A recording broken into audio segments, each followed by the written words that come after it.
welcome everyone. Welcome everyone to another episode of Real Men Being Men. Welcome to another episode of Real Men Being Men. Got a great broadcast lineup for you this evening. Got an absolutely amazing broadcast lineup for you this evening. I want to make sure that everybody knows that we're here. We have what we call four square conversation. We have what we call four square conversation, and what that is, we have four different squares, and we talk about them for 30 minutes apiece. We talk about them for 30 minutes apiece. Got kind of waiting on a couple of the fellas to come on in right now. Waiting on the fellas to come on in, and we're gonna go ahead on and kick this thing off. But you know how we do this thing, man. We got to go at 8 o'clock. We say we're gonna be here from 8 o'clock until 10 o'clock. So we gotta make sure that at 8 o'clock we turn the lights on. We turn the lights on and we make sure that this thing goes and it flows in the way that it should go. Go and it flow. And I'm rapping. I didn't know I was a rapper. Reynolds rap to his fullest. Reynolds rap to his fullest. But we have there's Charles. Let me see if we can get Charles on in there. Charles, hey brother, what's going on with you, man? Okay, unmute yourself, Charles.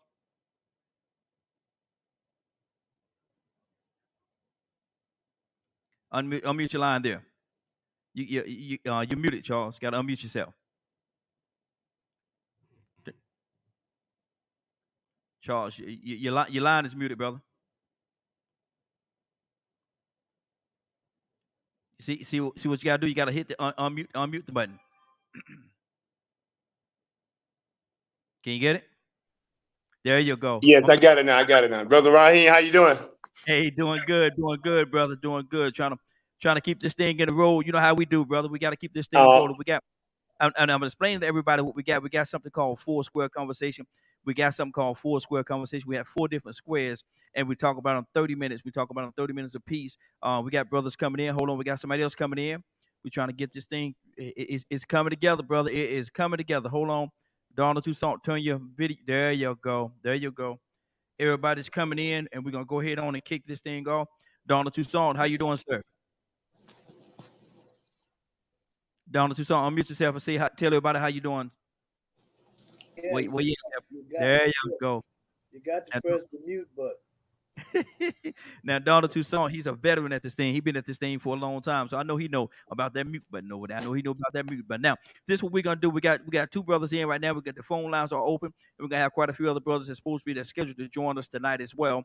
But we're gonna go ahead and kick it off. So, Charles, I want you to tell everybody who you are and where you're hailing from. What state are you in?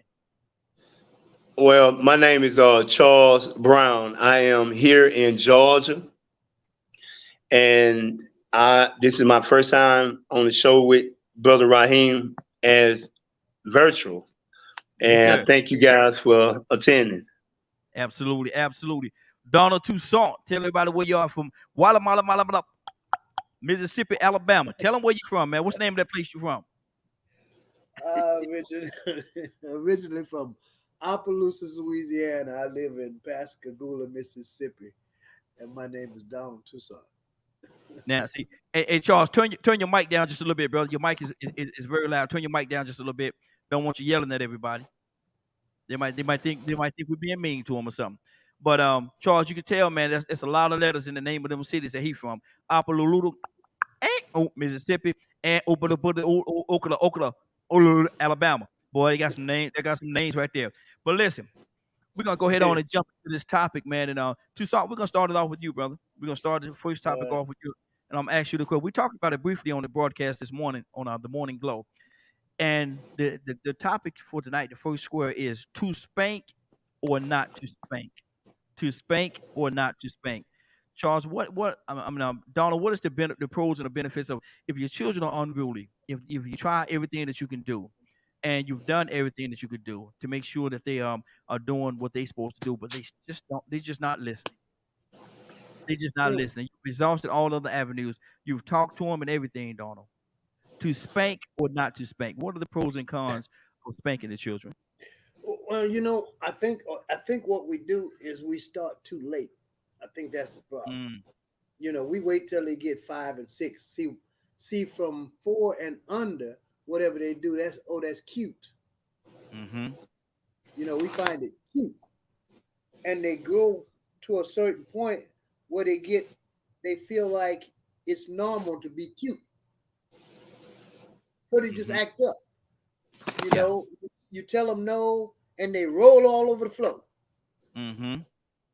And they just you know, and they can't hardly walk, but they're cutting out. Mm-hmm. So I mean, as we look at what's going on in our society, it's just that we're gonna have to make a decision who's gonna beat your kids. And I don't mean beat, because there's a difference between disciplinary action in communication and just putting your hand on folks. Yeah. That's not the design, and that's not the test. But see now, suppose the child is about to put their hand in the pocket.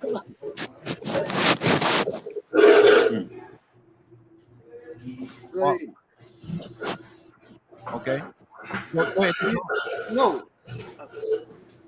Dad, they're waiting for you. If they put their hand, trying to put their hand in the socket, what you gonna do? Count to 10 and see how it work out? No. I'm just telling you, you're gonna have to do something to stop that hand from reaching in the socket, especially if it's over there. So you know, it's a matter of choice. I mean, stop it, Johnny, and then Johnny starts slapping you when you get 5. Yeah. You okay with it? Mm-hmm. It's a matter of choice. Look at here. I'm gonna go ahead and tell you, I ain't even gonna play with it, man. I'm not okay with that. You look at here. How the folks say slap me, you're gonna draw back a nub. You know, I don't care how old y'all. Hold on now. That's just what it is. I'm just being honest. We got a couple other brothers that's joined us. Rico, tell everybody who you are, brother, and where you're hailing from. Rico Jackson from Anniston, Alabama. If y'all don't know what Anniston is, it's the home of the Freedom Riders bus bar. Yeah, there you go. And we have Mark with us. Mark, tell everybody who you are, where you're hailing from, sir. Yes, sir. I'm from Snellville, Georgia. The Great Peach. Good deal. Now we got a question, and we're talking about, and Rico, you're gonna recognize this question because we actually talked about it this morning on the Morning Glow. But I wanted to introduce it to the brothers tonight. Charles, are you with us, brother? Let me see. Let me unmute you there. There you go. Charles, you all over the place, man. Charles, you got to sit down and be stationary, brother. You can't be all over the place. I got you, man. I got you. Okay. Now, Charles, to spank or not to spank, what do you say to that, man? You've done everything. You've exhausted every avenue that you can, but the children still are not listening. Do you spank them, or what do you do at that point? To spank or not to spank? What do you say? Well, the circumstances is always a factor. And I know my grandparents, you know, I was raised up, you know, you get out of line, you get that little butt whoop. But nowadays, especially in public, you know, you probably get you a charge. But it's based on the circumstance. But I'm gonna pop that. I'm gonna pop that butt though. I'm gonna pop that butt. Yeah, exactly. And I heard some ladies say that if they act up in the store, see, I grew up the way I grew up. If you act where you act up at is where you're gonna get it at. That's just, you know, that's how I was raised, man. You know, and I knew that if I'm gonna act up in that store, I'm gonna get it in that store. That's just what it is. But some people say, well, look at when I get you home, I'm gonna wait. Hold on. They acted up in that store. Get that behind in that store, and that's just Mark. What do you say about that, Mark? If they act, first of all, to spank or not to spank, but you may be a brother that don't like spanking. There's not in agreement with spanking the child. So how do you feel about that? Well, if you spank at home, then you'll be all right when you get to the street. I remember what we did was, I got 3 sons, right? What we did was we tell them the rules up front. See, once you tell the rules up front, they're gonna listen, and then they're following you. See, so we used to tell them that, okay, when you get to so-and-so house, you better sit down and don't ask for nothing to eat. Even if you're starving, right? Because you know we had Rico, we had a situation going. You know, we didn't have food. We didn't want people to know, so we said, okay, when you get there, don't say nothing. So when the person say, y'all want something to eat? All 3 of them turn around and look at us. And we're like, yeah, they can have some. You see, right? Because we know We know they're starved. Yeah. If we don't control it, they're gonna embarrass us. They're gonna eat the whole house up. So we had that. So when we go to the same thing to the store, when we go to the store, we tell them, don't touch nothing, don't ask nothing, don't ask for nothing, don't touch. Yeah. So to spank or not to spank is based on how you raise them. Mm-hmm. You see, good. I think I spanked my 3 children about 3 times. Mm-hmm. When they got 10, I realized, I said, you know what?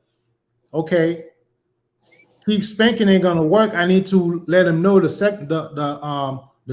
consequences of if they do something. Mm-hmm. See, and that's the problem. Spanking doesn't solve it all the time.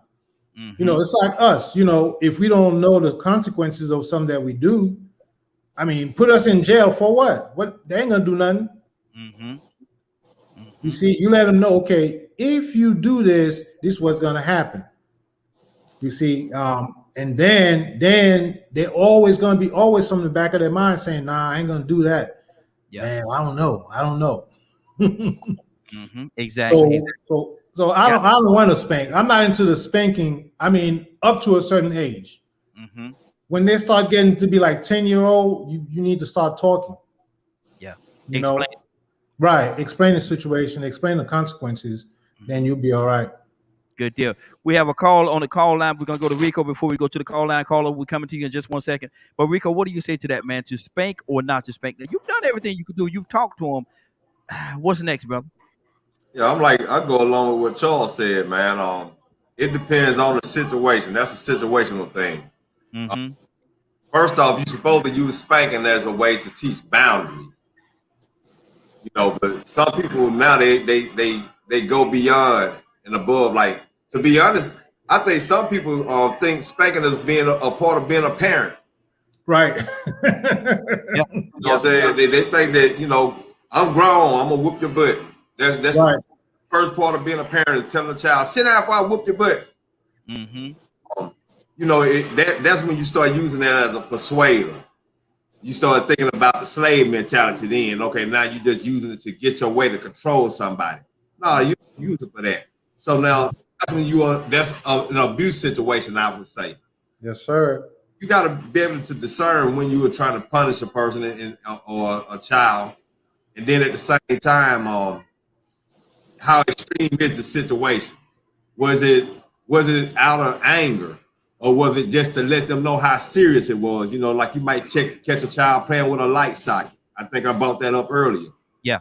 Or that child doesn't know that you can't put a radio in the bathtub.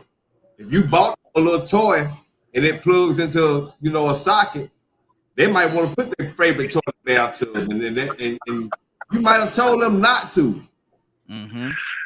Not to at all. Maybe they just happen to be doing it, and that's the last reflex is to knock it out of their hand. Boom. Right. Yeah. You're gonna hit the radio, you're gonna hit their hand. Mm-hmm. So to let them know, okay, don't do that. Yeah.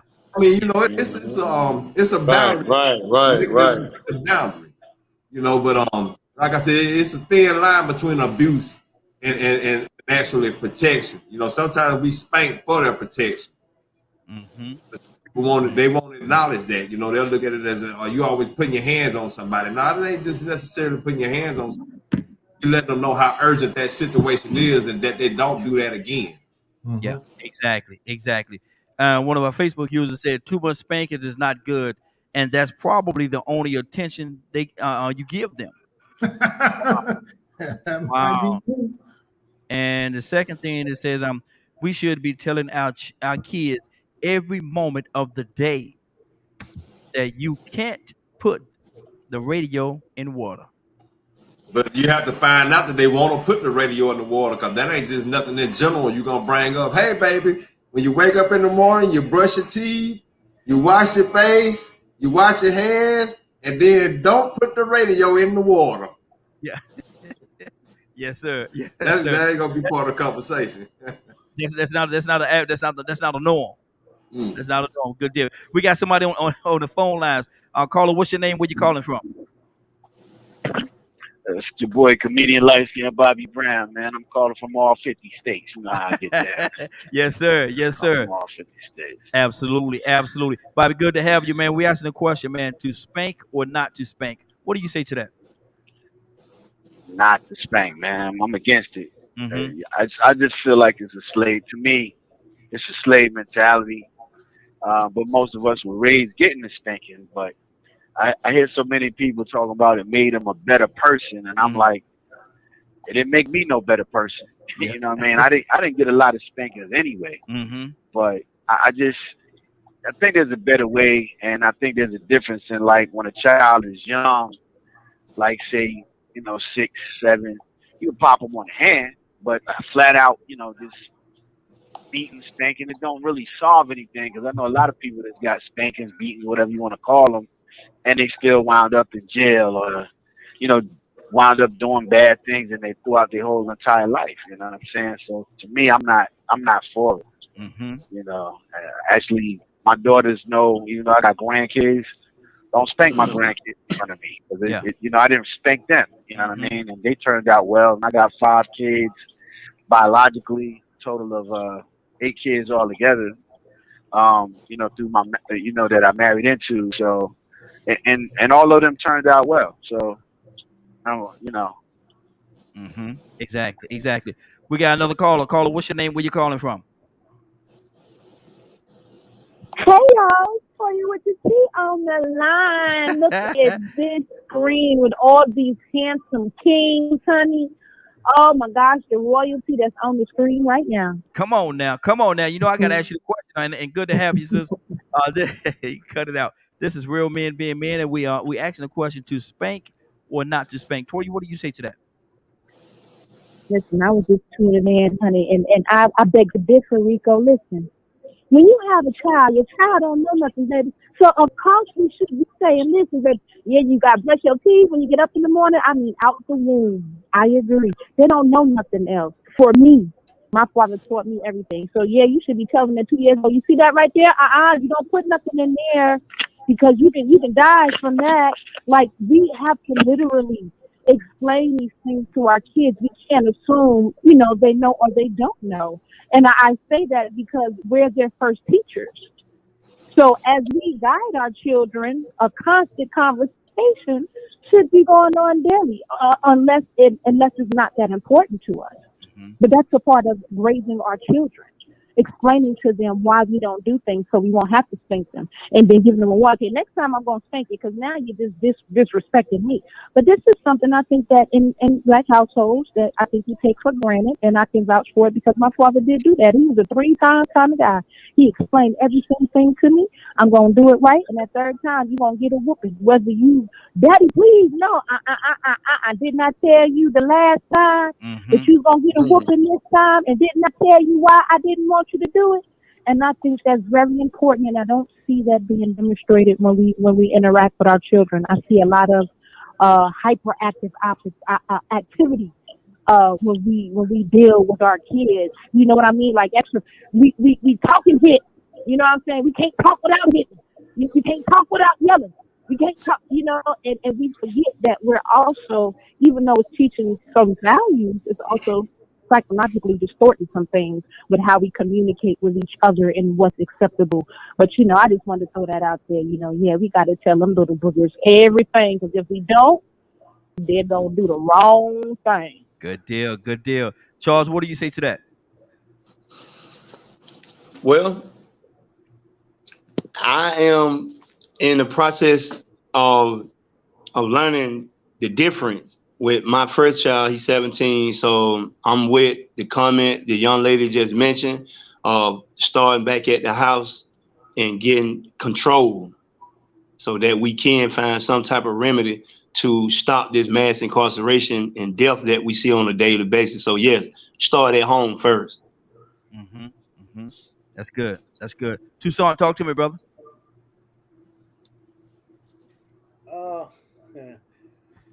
You should have started somewhere else tonight, man, because this one here is kind of controversial.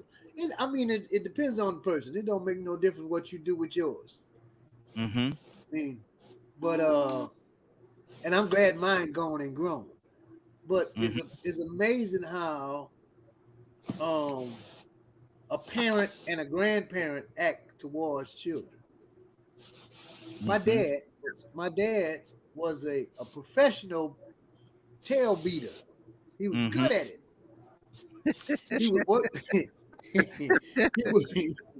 he would work every day, and he was a pastor, so he would run revivals, and so most of the time he was not per se home. So he would let the disciplinary action however he deemed fit to build. So he didn't care who was in the room. I think if the way we look at we call it child abuse, all parents should be in jail. For real. Because my dad was good at it. My dad was good at it. Man, I wish I could show y'all, because he'll do like this. And then he'll pull that big, he had a big old belt, man, and it was, I think it was somebody's tire or something he cut off or put it around. But he would rip it from around his waist, and that was your first lick. And he'll go from there. He had no aim, none of that.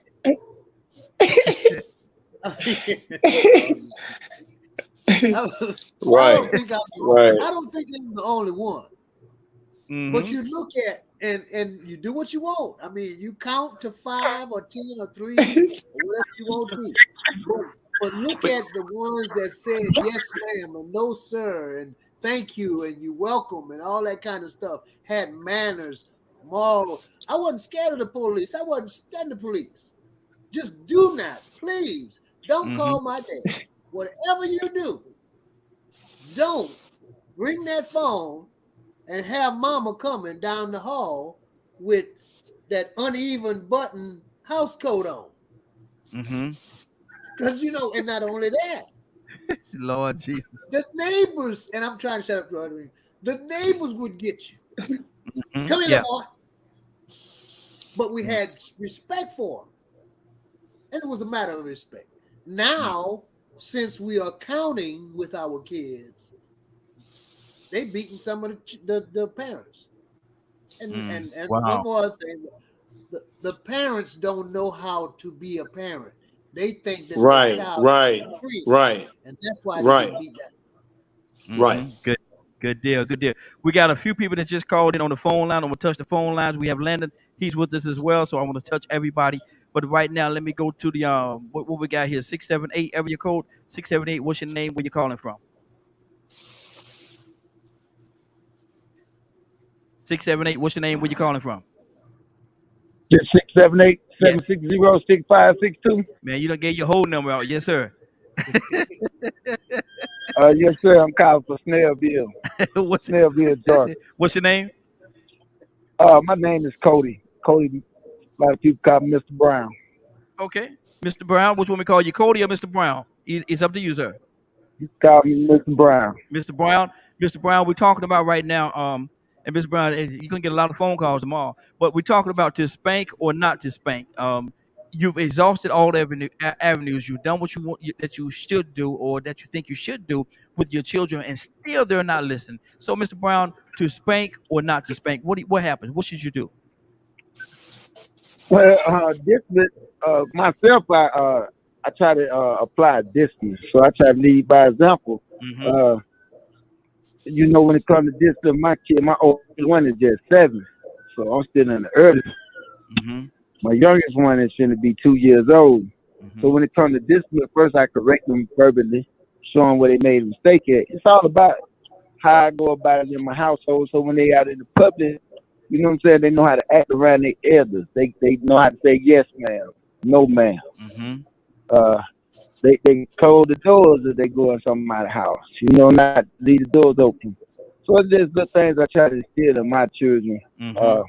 Try to keep it to the scriptures where, raise the child up in which way they should be taught to go. You know, so when they get older, if they go astray, they got something to come back to, a foundation. That's good. That's good. They would not depart from it, is what it said. Absolutely, absolutely. Hold on, Mr. Brown. We're gonna go to Mr. Landon. Landon, welcome. Good to have you, brother. We're talking about to spank or not to spank. What do you say to that?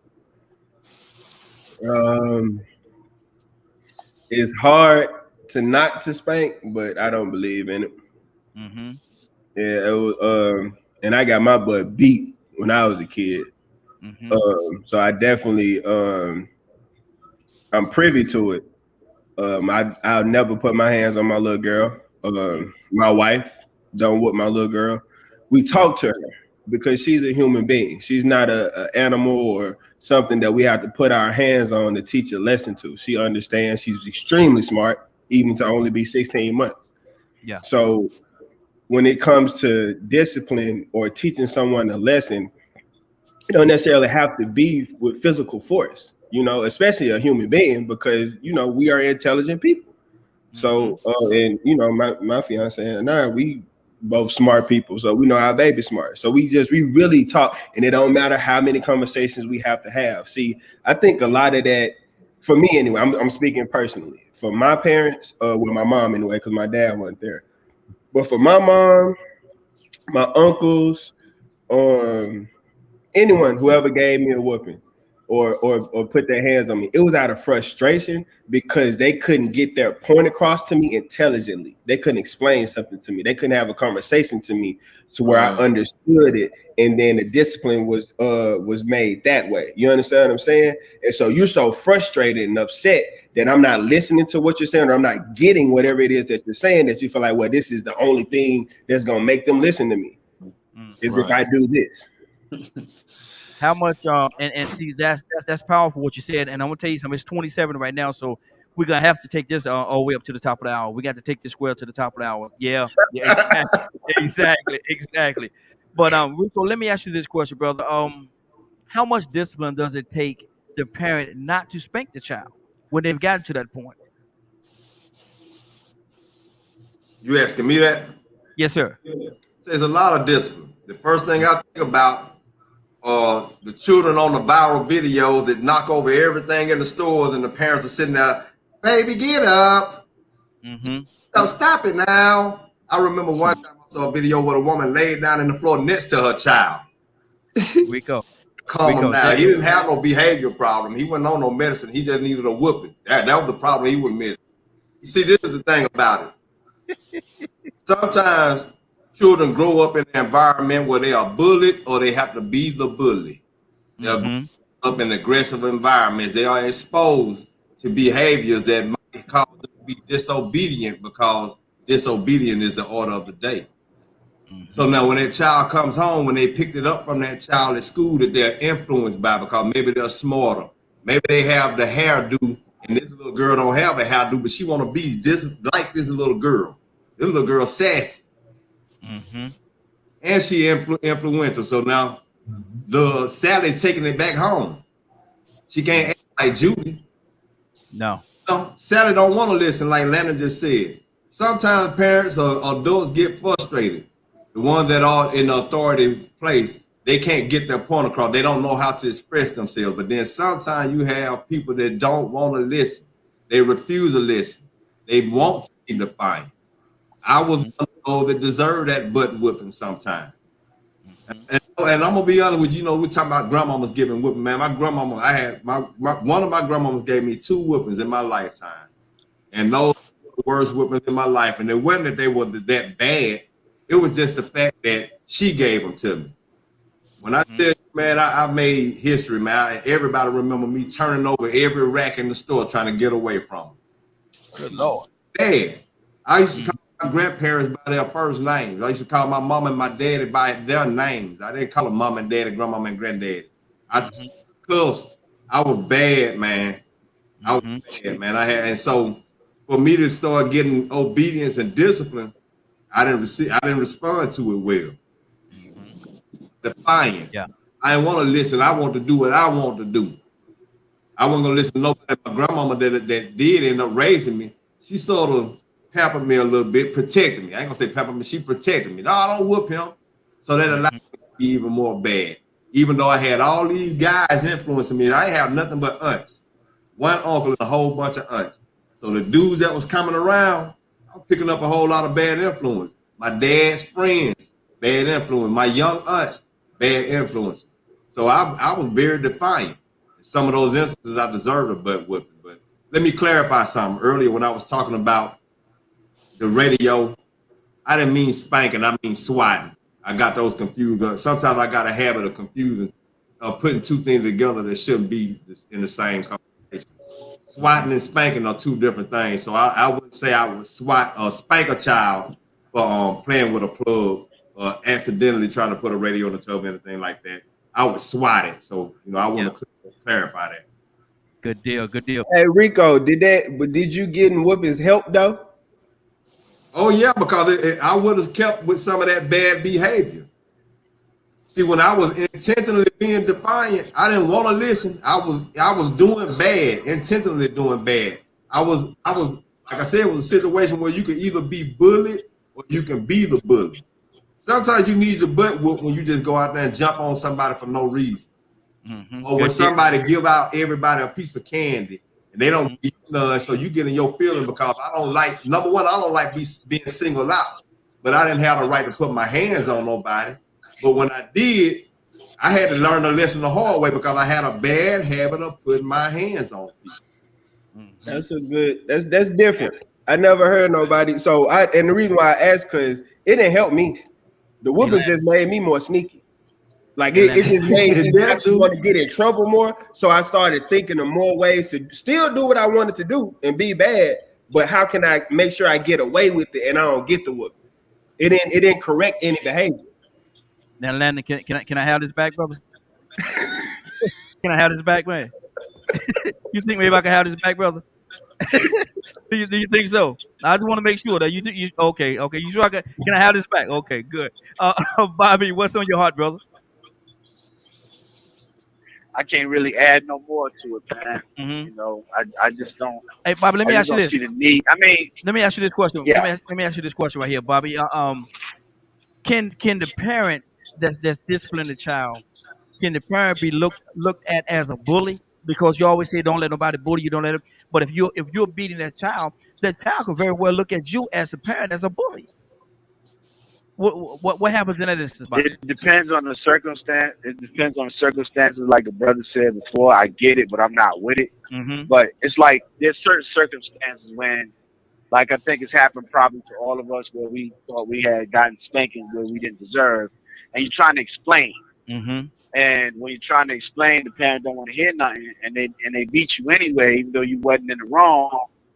And from that standpoint, yeah, you know what I mean. Mm-hmm.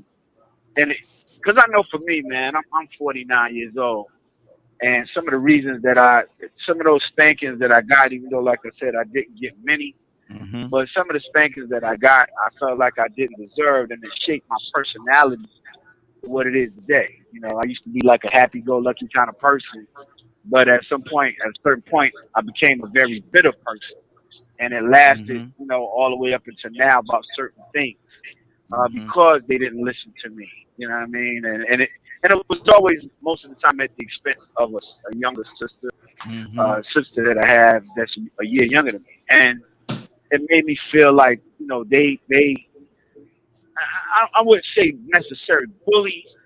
I just looked at my parents different, mm-hmm. because I was always why can't you listen to me? Yeah, even if you think I'm wrong, at least listen, hear me out. Mm-hmm. You know what I mean, and I took that with the way I parented my children. Mm-hmm. But I was married to a woman that was she, instead of spanking, she was the type to yell and curse at the kids with the big F-bombs and all that kind of stuff. And we had two totally different parenting styles. Mm-hmm. And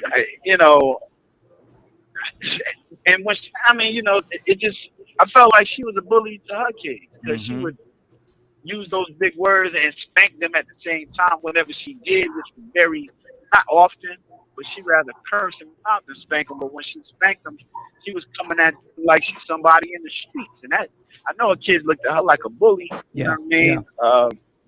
It shaped them to this day. Exactly. But, Mm-hmm.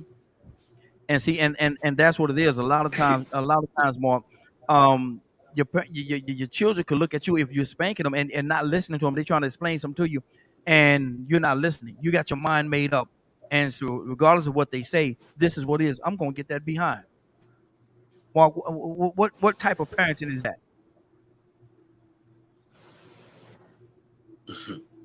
Mark? Yes, sir. What kind of parenting is that? What kind of parenting? Yes. That's a crazy parent. Well, you know, sometimes it depends too, is how you were raised. I mean, if you were raised as being bullied around and your parents never really want to know the situation, why'd you do it? Mm-hmm. Why? If they and you know, you just repeat history will repeat itself. So you just keep repeating the same thing. You see. But sometimes, you know, sometimes too, you need to. I mean, you said the way I got my whooping was like, okay, I told you 3 times, the 4th time you're gonna get it. Yeah. That's just what it is. Right. So it wasn't like every time you did something wrong, you got it. It was like, okay, I told you not to do this. And you know, we were smart. I remember the last beating I got from my dad. He told me all the time, he said, when I get home, I want you to be in the house, do your homework, and read a book. So, you know, we try to outsmart him, right? We try to outsmart him.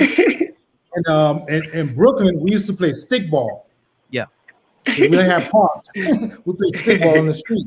So you know, I knew he would come home at 6:30. Man, I'd be out there playing all the way to 6:25. And I tried to make it back home, and then one day he snuck up on me. He came home at 5:30. Oh God! He said, "Where's Mark? He's not here. He's down the street playing stickball." Oh my God! My sister came and got me. Man, that was a beating. like Donald was saying, he had this big belt. Man, he pulled that belt out. I didn't have it. He was just going. Right. Don't be in the path of it. Don't. Hey, we're going to go to the phone line again. We got a caller from the 404 area code. 404 area code. What's your name? Where you calling from? This is Lloyd calling from Hampton. Hey, Lloyd, what's going on, man? How you doing? What's going on, brother? Hey, doing good. Lloyd, we asking a question. To spank or not to spank. Now, you've tried everything with the kids, and they just not listening. You told them time and time again. What is the next option? Do you spank them, or what happens? What's the next step? Man, I'm gonna bust that butt, boy. I'm gonna bust that butt. You know what I'm saying? I done told you, you know what I'm saying? And I'm real lenient, you know what I'm saying? I talk. But when I'm fed up of talking, no, player, no. 2 times is enough for me, good. Yeah. My mama didn't even play that. You know what I'm saying? She pop you in the mouth wherever. Yeah. Wherever. You talk slick, bam. And just like I said, you ain't want her to say, I'm gonna tell you this. Mom, just beat me now. Please beat me now. Beat me now, get it over with. Let's take care of this. I'm gonna tell you this. Exactly. We got another caller. Caller, what's your name? Where you calling from?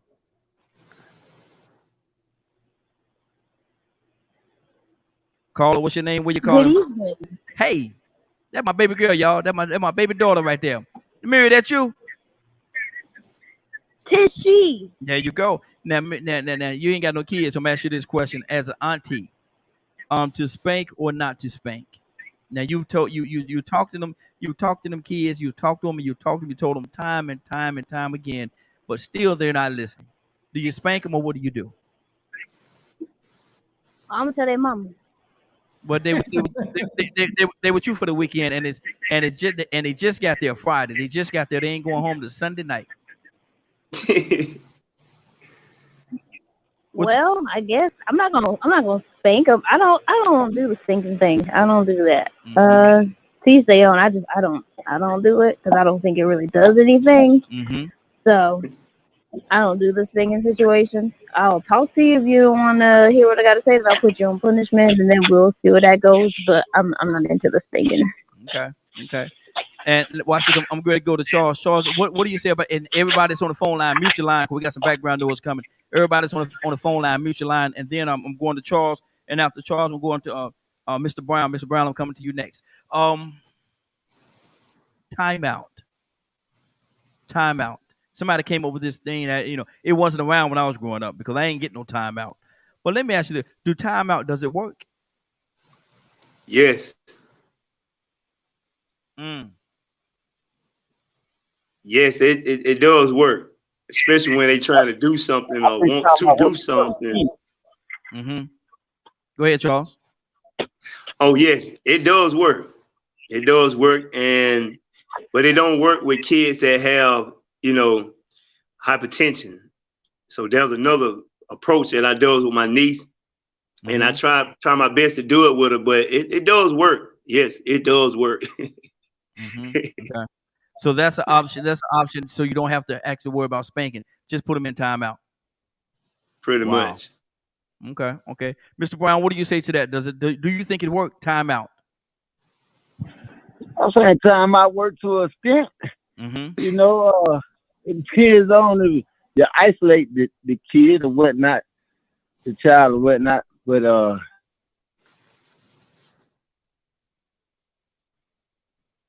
Okay. You stopped all of a sudden. You kind of threw me off. You kind of stopped all of a sudden there. Landon, what do you say to that? Timeout. Does it work?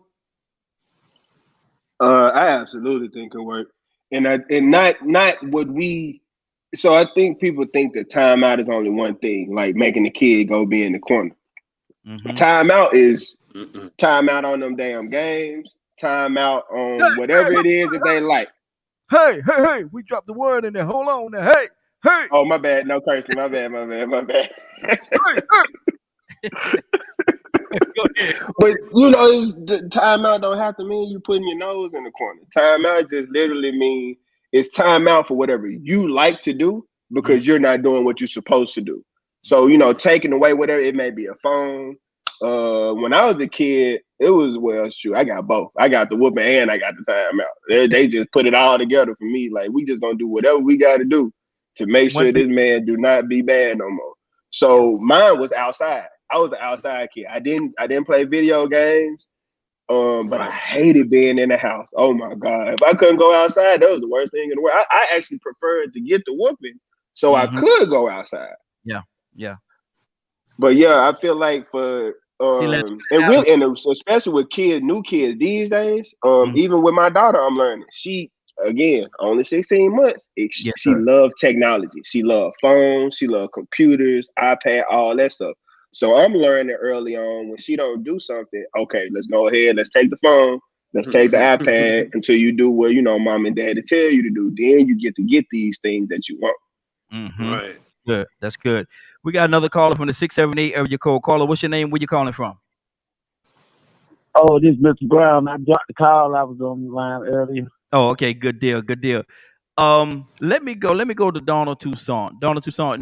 Now, everybody is saying that this timeout thing, they're saying that it works. I didn't have the luxury of being the practice dummy for that one. I didn't get no timeout. I got that belt. And Landon said he'd rather get the whooping and then go outside. See, he ain't had the friends like I had. If they knew I was gonna get a spanking or something like that, man, they would be standing in the yard so they could hear, so they could pick at me when they came out the door. When I came out the door, they out there. Oh man, you got your butt tore up. I heard you now. Man, look here. The timeout work, Donald? Does it work? I ain't never had no timeout. Exactly. I don't know what he did. Let me. You know what I thought about? There's a difference in. It's called parenting. That's what works. To be the parent. Because it don't make no difference if you put them in timeout, if you sit down there and talk to them, or if you decide that you're going to discipline them with the build or whatever. Please don't use the water hose. Don't use that. Don't do that. That's abuse. Mm-hmm. I mean, I'm just saying. Some of our parents just. I mean, Eddie Murphy made this joke about the mama throwing the shoe and it turning the corner. That wasn't no joke in my house. That was for real. It's gonna find you. She did it for her. And then they would wear them high heel shoes, and you would be doing something, and she had already told you, don't be doing that. So here you go cutting up, and she had the shoe, so she just tuck you on. It was just that quick. You didn't have no time to run. It's a natural reaction, bro. It was a natural reaction. Oh man, but it's called parenting. They talk to us. They would tell us over and over. One other thing we would do, we'd sit at the table. Dinner was at a certain time. It wasn't, you wasn't eating it in your house, in the bedroom. You wasn't doing that. You know, now everybody got cups and plates they're looking for. Look under your child bed while they're playing video. But we didn't have that. So they talk to us. And I posted something. My dad was good at words. I'm talking about he studied and he read the scripture and books. He had tons and tons of books. His communication was very well. But when you brought it up on yourself to bypass what he said, you can be the cousin. You're going to answer for it. Yeah. So, but what I'm saying is, and I'm shut up, parenting works. Because he wasn't beating us for nothing. He wasn't exactly. Sometimes he'll do like that. Sometimes we was in church throwing spitballs in the choir while he was preaching. And he'll just look at you. That was it. We wasn't scared of him because our parents loved us. Yes. You know, but what I'm saying is parenting works. Rico, what's on your heart, brother? Yeah, I agree with him wholeheartedly, man. I mean, it's all about parenting. Now, timeout will work, but you got to be creative. You know, because the whole point in punishment is to make the person think about what they did wrong. That's what they did was wrong. And so, you know, when you want to try to be creative, because what can happen is if you just put them in timeout, just go to your room, take everything out of there, and they don't have anything to talk about. You're not talking to them. They just sitting there. You can create a lazy child. I know some people, they can go home and they can sleep all day. They won't go outside. They ain't got to play no video games or nothing. They just like to sleep. That'd be right up their alley. Just go in your room and go to sleep. Then I know some that might sit in that room and then the idle mind will go bad on them. They start thinking to themselves, I wonder if people taste like meat.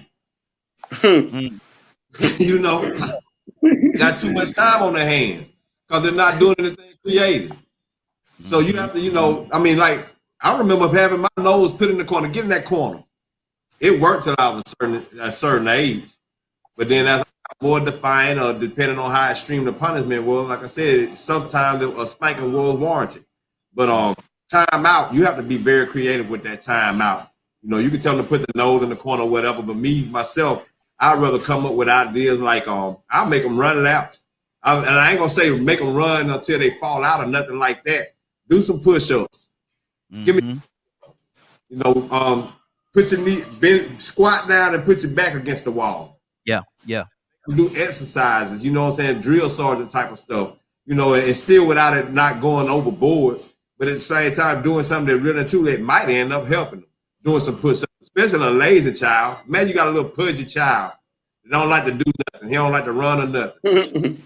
Do me some push-ups and sit-ups. Man, he'll cry like a baby trying to do 5. Yeah. Well, you still, that can be the punishment. You just forcing him until he get it done, you know. So yeah, I think timeout can be an asset, but it needs to be very creative. You know, you have to have some with it. You know, you have to connect with them, be involved with that timeout. Don't just let them go into a room and just have idle time and just sit there and think and have no kind of direction to go in. Exactly. Landon, what's on your heart, brother? I agree with Brother Rico, being creative.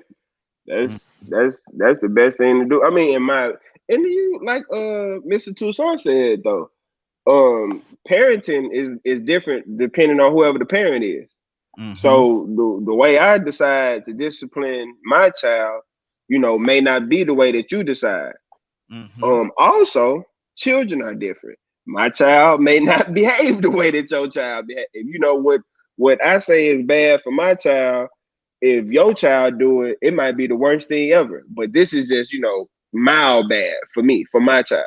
So it's different things for different situations. But also to Rico's point, when he was talking about being creative, I was thinking about the Cosby Show when Theo thought that he was grown, and he came in the house and told Heathcliff and Claire that he was a grown man, and they said, okay, well, we're gonna turn the house. You remember they transformed the whole house into a little city, and he had to pay rent and do all of that stuff. That's being creative. That's a creative way, you know what I'm saying, to get a point across, to communicate, to discipline. And I know, everything that went on with Mr. Cosby. We ain't talking about Cosby in real life. We talking about the Cosby Show. Heathcliff and Claire. That type of creativity, it provides a different way to communicate with kids. So that they don't feel like Rico was saying, you could be a bully to them, and then that rubbed them off in one way. And then another thing it made me think about when it comes to whooping a child, and my grandmother told me this before she passed away, before I had my little girl, and when we had, he was like, a man don't never put his hands on no little girl, because that teaches that girl that a man is okay for a man to put his hands on her. But then that also made me think, well, is it okay for another man to put his hands on a man? Like if I have a little boy, it's okay for me to whoop him too. So physical harm is physical harm, either way it go. And I don't think that should be a form of discipline towards someone, especially towards someone that you love, like a child. Like that's either way it go, that's seen as hurt. Good deal. Let me go to Mark. Mark, what's on your heart, brother?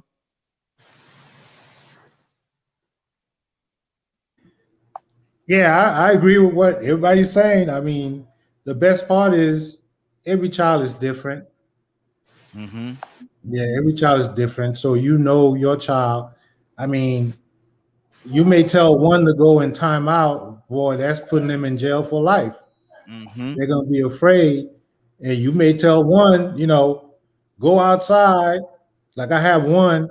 He wasn't into sports. So if I tell him to go outside and play, that's punishment. You rather sit inside and read a book. Yeah, exactly. Look, this is what we're gonna do. We're gonna transition on over to our next square, because I'm gonna go to Bobby Brown with this one right here, and it just came to me. Bobby Brown, you there? Yeah. Okay, now you meet this young lady. You're a single man of age.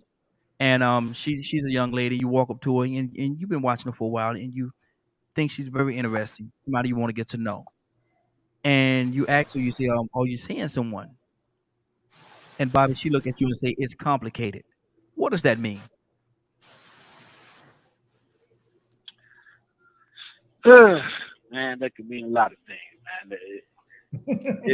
It means she ain't happy. Definitely she's not happy where she's at. But I don't, at the age I am, I don't want to be intertwined with no mess. So, I don't want to deal with anything like that. But that's all it means. You know what I mean? She's in a situation where she's not happy.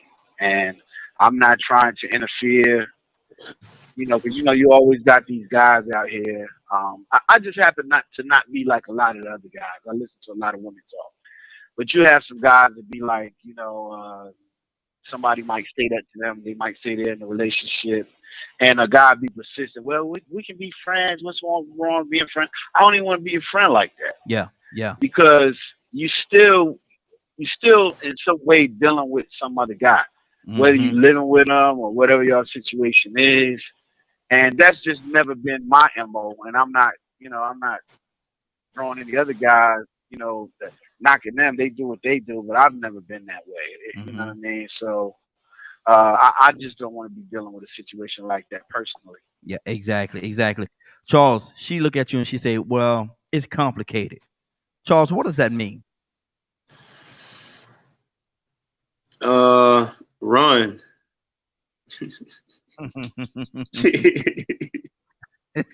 And I mean, what I mean by run is, in these days and time, at the age of 35, 25, at the minimum, you should know your career and your craft of direction of going with your family and your kids, to a sense of understanding why we in a group now. So that's my answer. Good deal. Good deal. Rico, it's complicated. What do you take from that? If I ask her if she's in a relationship, which is a yes or a no answer, anything other than no means somebody getting them draws, dog. I ain't got time for it. I ain't got time to know. You know what? Back in the day, I didn't care because I just wanted mine. I just wanted to see what she was working with. I wouldn't care. I don't want to be your man no way. I just want to have a little fun. You know what I'm saying? It took somebody to try to kill me over a woman one time. I don't think I want to do that no more.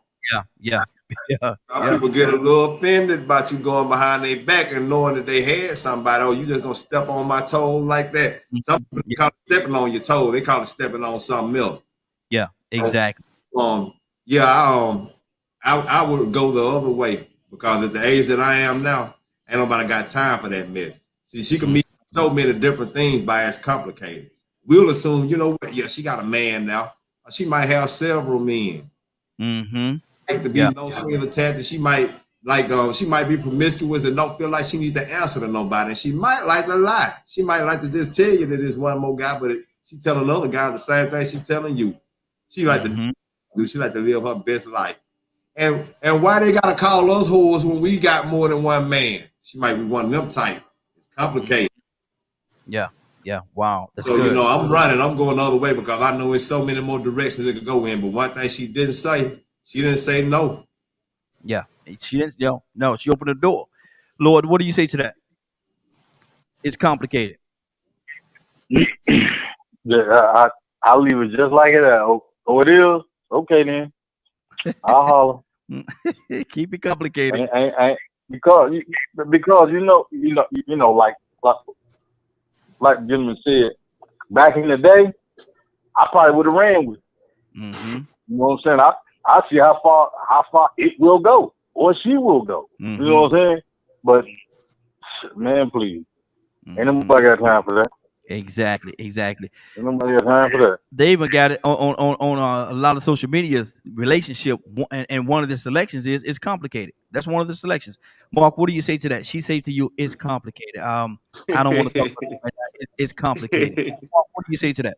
Well, like everybody else, run because she may have an illness that she doesn't want to tell you about.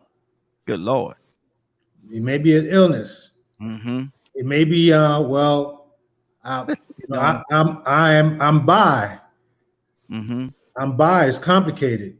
You see? Wow. Maybe I have children. You see what I mean? It's complicated. Wow. Mary, what do you say to that? Somebody say to you're interested in that person, and they say to you when you ask them, are you dating someone, or you with somebody, or you're single? And Mary, they say to you, it's complicated. What does that usually mean? I wouldn't just ask, are you dating someone? I feel like nowadays you gotta ask, does anybody think they dating you? Like, you gotta ask all the questions. She said, does anybody think they're dating you? It can mean they not dating somebody, but somebody think that they're dating them. So I would ask everything, does somebody think they're dating you? Are you dating somebody? Can somebody possibly say that y'all are in a relationship? Wow. And if all of those aren't no, then I'm okay. I think if you pursue it after that, then whatever comes with it, you did to yourself. Yep. Yeah. So they already told you it's complicated. Why would you want to add complication? That makes no sense. Exactly. That sounds like a headache right there, just waiting to happen. Mr. Brown, what do you say to that? She say to you, now you've been talking to this young lady, and you're interested in her, and you say, well, look at here, I need to ask you something. Are you seeing anyone? Are you dating? And she say to you, Mr. Brown, she say to you, it's complicated. What does that mean? Well, that means it's time to get skip to the loop. Cause right now I'm at the age I ain't got time to be fooling around. I am now. I've been married for 10 years, so I'm a beast anyway. I ain't even interested. He says it's time to run, Yeah. run to the loo, run to the loo. Yes, sir. Donald, could anything good come out of that is complicated? Yeah. If I get to stepping, man. Let me interpret that phrase for you. I like drama. That's how I take that. Because if you are in you are in a complicated relationship, you like drama. Yeah. Some people may call it a little cray-cray. For real. I mean, you mean to tell me you in a complicated relationship? Okay. I ain't gonna even ask you if you got a sister. Man, Lord. No, man. Get to step. It's a little too much. Yeah, that's that. No, because look around here. I know I don't talk much usually. Go ahead. This world is got a bunch of crazy folks in it. And if you hear somebody say that it's complicated, then today complication is kind of twisted. Like Rico, did you say if you put the child in timeout, they want to see if the people taste? I wanted people taste like pee. That's complicated. Tastes like meat. Lord. That's complicated. That's complicated. Now, Mark, let me ask you this question. What are in a relation? We're talking about relationships now. So what for Mark? What is a automatic turn off? You and this lady, y'all done dated about 3 times, 4 times, went out on dates, had a fantastic time. What is the one thing that's an automatic turn off to you in this situation? Well, she's not being truthful. She's not being truthful. That's an automatic turn off. I mean, three times, so you have enough time to, get a clear picture of who she is. And if you find out she's not being truthful, then that's definitely a turn off. Okay. Good deal. Lana, what do you say to that? What is you dated 3 or 4 times, had a fantastic time, but all of a sudden a red flag come up and you say, man, I can't see this girl no more. What is that red flag, Lana? Repeat the question one more time for me. You've been dating this young lady. Y'all been dating quite a while. Y'all had a good time and you've been really enjoying her. 3rd, 4th date. All of a sudden there's this red flag to come up and you say to yourself, man, I can't see her no more. What is that red flag? Man, it's a lot of red flags that can come up, make you not want to see somebody no more. It don't matter how many dates we've been on.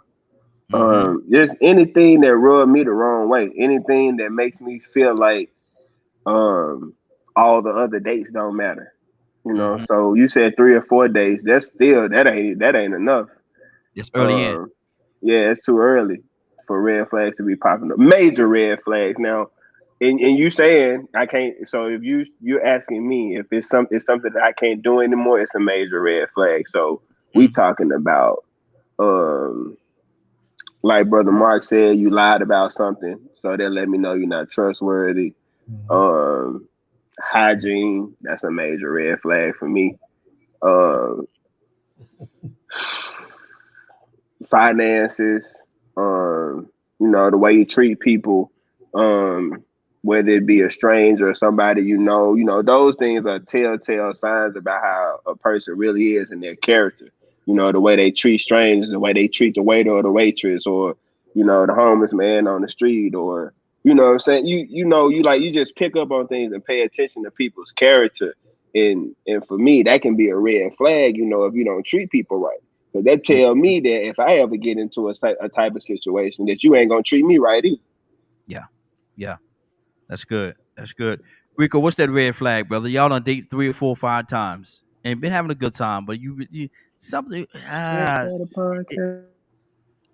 something just happened and you're like, oh my God, I can't see her no more. I can't. No. What would be one of those red flags, Rico? I had one a second ago, man. I can't think of it right now, man. But it was one that hit me right off that I was like, you know what? That would be a complete deal breaker. It's gonna come back to me in a second. Okay. Good deal. Like Landon just said, it could be numerous, different red flags. To me, character and respect is a big thing. The attitude. They are, if they're sassy and don't know how to talk or communicate. Because a lot of times now you don't find a whole lot of people that know how to communicate. So, if they don't know how to communicate respectfully, without trying to be domineering or feeling like that they need to use their femininity as an excuse to be a little disrespectful. That might be a red flag for me, but it's so many different things, man. To me, I listen to people. I'm a good listener because I like to know who I'm dealing with. But if I start hearing any kind of discrepancies, or maybe they start trying to talk proper, but then all of a sudden they start telling me about hood situations, and I'm like, well, wait a minute, that don't sound like a situation you should have been in if you was doing this. You know what I'm saying? I'm like, man, I think she's living in a delusion. She's trying to sell me one, so yeah, I'm gonna get up out of there. Do some listening. Lord, Bobby Brown, talk to me, brother. What is that one? Y'all done dated 3 or 4 times, had a good time. All of a sudden, this is one thing that pop up, this red flag, Bobby, and you say to yourself, man, no, that's it. I can't deal with her no more. What would that one thing be, Bobby? And every time I'm sitting with her, like say we went out 3 or 4 times, the phone rang, and she answered. She don't answer the phone. That tell me something ain't right. I mean, it's either that they don't answer the phone, or it's a situation where they got their phone on silent every time around. Every time, like say we go out every time around the same time, like 7, 8 o'clock at night, whatever. The little 4 times we went out, and the other, times that I've known her, I call her around the same time. She'll answer the phone when I call around that same time. But around that same time she with me, she don't answer the phone. So to me, that's a red flag right there. If it's somebody else, answer the phone. If you open, if you're open and being honest to say, hey, I'm with somebody, seeing somebody, whatever. It's not that you answer the phone, it's that you don't answer the phone would make me suspicious. And what if on the 3rd date, talking about phone, Bobby, what if on the 3rd date, like I said, the first 2 dates has been amazing. You really like this girl. But the 3rd date, y'all go out, she's on the phone the whole time playing games and texting and all kind of stuff. How do you deal with that? Look at Landon shaking his head. Get ready to do my disappearing act. She ain't gonna hear from me no more after that. I got it in my mind. She's not interested, so I just disappear. Yeah. Wow. Because that's rude. Yeah. I mean, it's rude. Good deal. Miriam, what is that red flag? I think it would just be inconsistency. Wow. That's good. She just dropped the mic and left it right there. Lord, my Jesus. Hey, I like when she come on too, because somehow people come up with the right words I'm trying to think of. I'm talking about talking proper, acting hood, and this and that. I just want to say inconsistency. That's straight to the point. Hey, can I cut in for a second, man? Because I just thought about what it was. Yeah, go ahead. Red flag, man. I'm pretty sure every man might agree with this. When a woman says that she only has male friends, she don't like dealing with other women. Yeah, yeah. That lets you know something. That lets you know something. Absolutely. Yeah, no female friends at all. Only male friends. Mm-hmm. That's a big red flag. That's a big, yeah, exactly. Mr. I Brown. agree. Absolutely. Bingo. Mr. Brown, talk to me, sir. What do you say? What is that red flag? I gotta agree with the young lady, inconsistency, and my man Bobby is like certain times, if things ain't consistent, like when we talk, we meet, that's a red flag, man. It's time to get up out of there, man. Mm-hmm. We get caught up. Exactly. Yeah. Tucson, what's on your heart, brother? I just think about people with mood swings. Mm-hmm. They're as sweet as they can be. And then all of a sudden, little Chucky comes out. Did you eat the big piece of the chicken? I was saving that piece of chicken for me. Go ahead, man. I'm silly. And then another thing about it is and I don't mean any harm by what I'm finna say. Mm-hmm. They hoodie. Yeah. Mm-hmm. Waiter, can I get some? Dinner date is over. We're finna go. I'm finna go. You can stay. Bring me the check. Yeah, bring me the check for what we got right at this. I'll tip them for you. Mm-hmm. But I'm gonna go. Don't be going and talking all loud and you just don't know. I just can't stand this. This place is y'all just. Oh no, this is not. Oh, no, I'm not. And here's the thing, Raheem. I'm not gonna say a word. Yeah. I'm gonna get my be like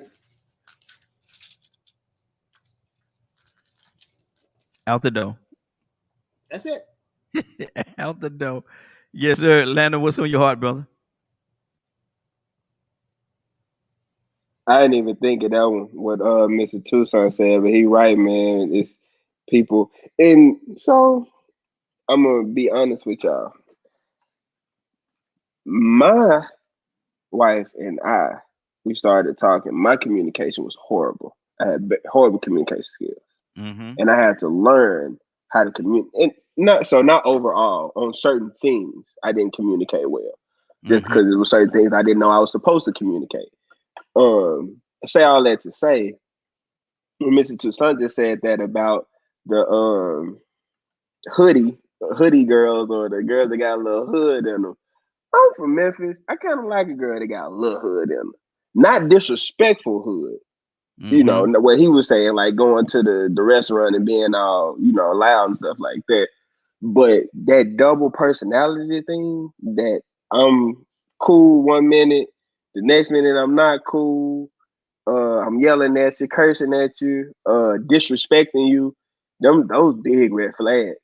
But what I wanted to say about that, even though it's a red flag, it could also be a mental issue that person is having that they don't even know about, which is unfortunate. Even though it's a red flag, it's unfortunate because they don't really have to be a red flag if that person knew how to address their mental issue. That person could be bipolar, it could be certain trauma triggers that are being, hit when you come to contact with that person, or when that person comes in contact with someone else. And unfortunately, so early in the dating process, that ain't your job to help that person with it. So, that red flag makes you go ahead and leave. And I've been waiting on this brother right here, because I know he's gonna bring something with us. Lord, what's on your heart, brother?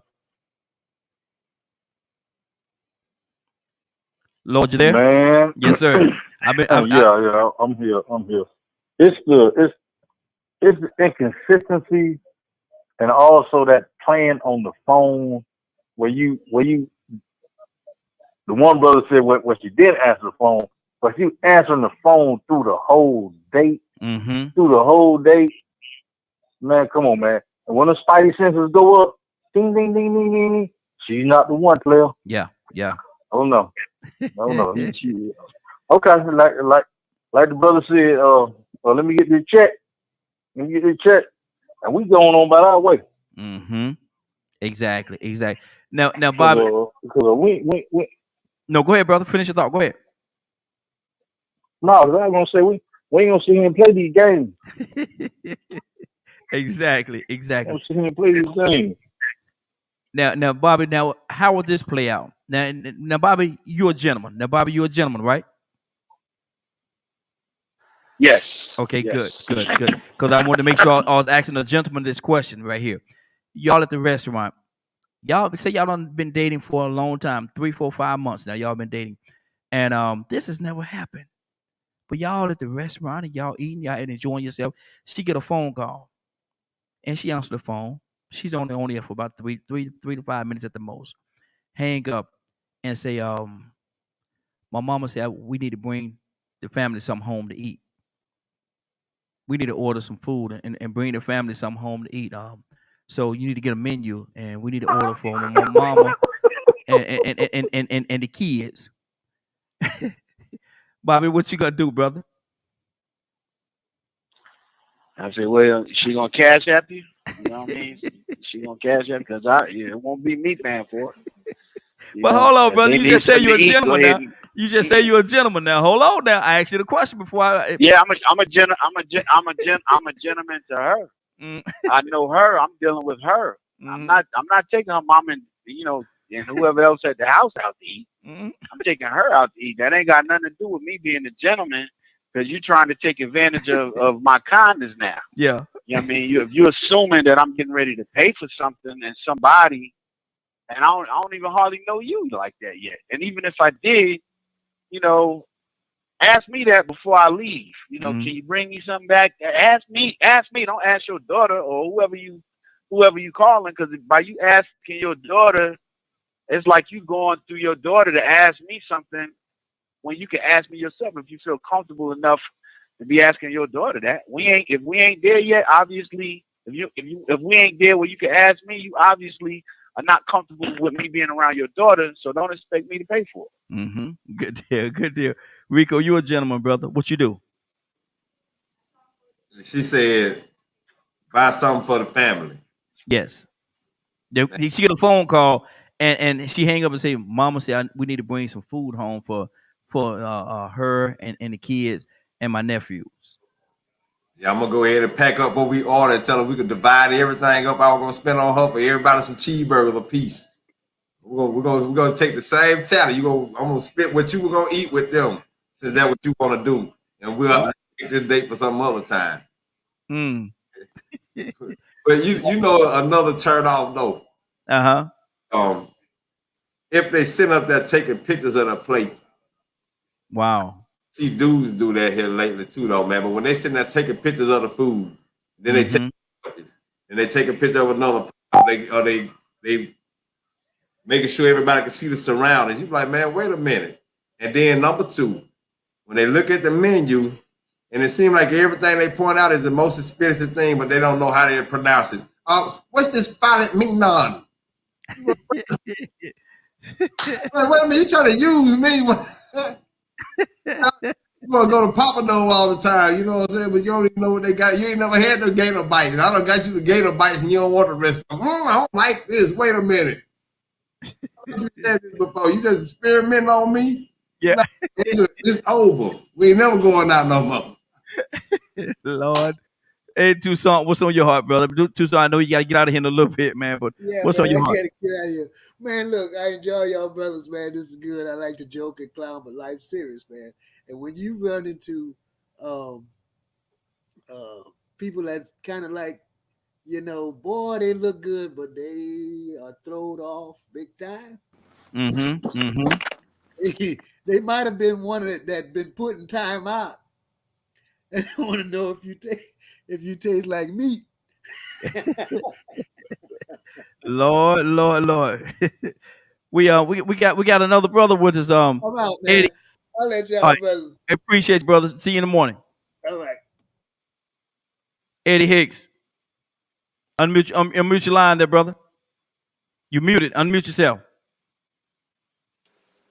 There you go. Eddie, tell everybody who you are, brother, and where you're hailing from. From Cordial, Georgia. Okay, Eddie Hicks, we're talking about, we got a conversation. It's complicated. Now, let me ask you this question, brother.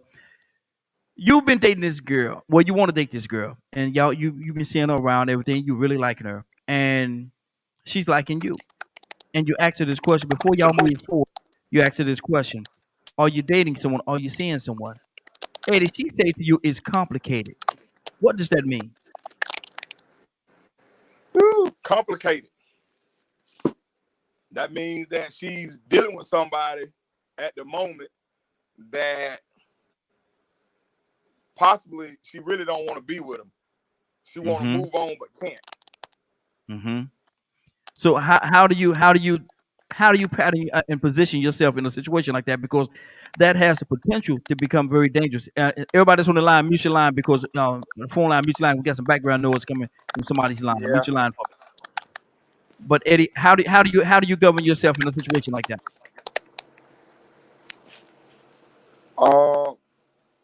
As Do a you black move forward person, with it? I'm gonna be honest with you. As for me, Yes, sir. it would be hard. It would be hard depending on how much you like that girl. Mm-hmm. You know what I'm saying? Depending on how much you like that girl. If you really like that girl and her situation is complicated, me personally, I probably want to see what's complicating the situation. Mm-hmm. But if it's Eddie, more, that could be very dangerous, brother. Because what if she got this cray dude that you know what I mean? She got this cray dude that don't want to let her go, and he's not gonna be very open to seeing you around that girl. He might be getting ready to come out on parole in the months. It's complicated. it's a lot. Mm-hmm. Go ahead. Go go ahead, Eddie. What do you think of that, man? Do you move forward with it, or do you leave it alone? The right thing to probably do is, like you said, would probably just leave it alone. It's a no. Yeah. Especially not knowing, because even though you're trying to move forward to see what's going on with that person, and then they got to deal with the situation with the cray. Yeah, exactly. Now, She gonna be the one. She gonna be the one left carrying the bag. Eddie, I want you to be careful, brother. Sound like you about to get in a situation yourself over there. Now, Man. I see. My wife done bought furniture. She done bought new furniture, and she want her bed put up right now. Look here, and look, and a smart man. And guess what a smart man is about to do? Trying to put that bed up. You better hang up this phone, brother. Call. Hey, look here, we here every week Tuesday from 8 to 10. We here every week Tuesday from 8 to 10. Come back and join us, brother. But right now, I think I will do that, man. I appreciate y'all. Hey, appreciate you as well, man. Good deal. Look here, I'm trying to save you. I want you to stay, brother, but I'm trying to save you, man. I'm trying to look out for you. Hey, things might get a little complicated if he hang on a little bit too long. Exactly. Look here.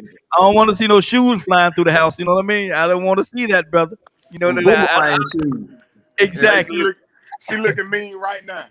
Look at here. I will not be a witness. Hang up this line, brother. I will not be a witness. I'm just saying. We got another call. Caller, what's your name? Where you calling from? Baby, you got to. You talking to me? Yes, sir. Brother. Yes, sir. I had to mute your line for you, brother, because yes, sir. Hold on for a minute.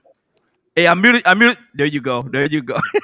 Lord, boy, you better put that bed together. Hey, go ahead, Pete. How you doing, brother? Tell everybody where you're hailing from. Hailing from the ATL. Good deal. Now, Pete, you've been having your eye on this girl for a little while. You had your eye on her for a minute, and you asked her the question. Y'all have a little conversation. You asked her the question: are you seeing anyone? Pete, she said to you, it's complicated. Pete, what does that mean? And what do you do?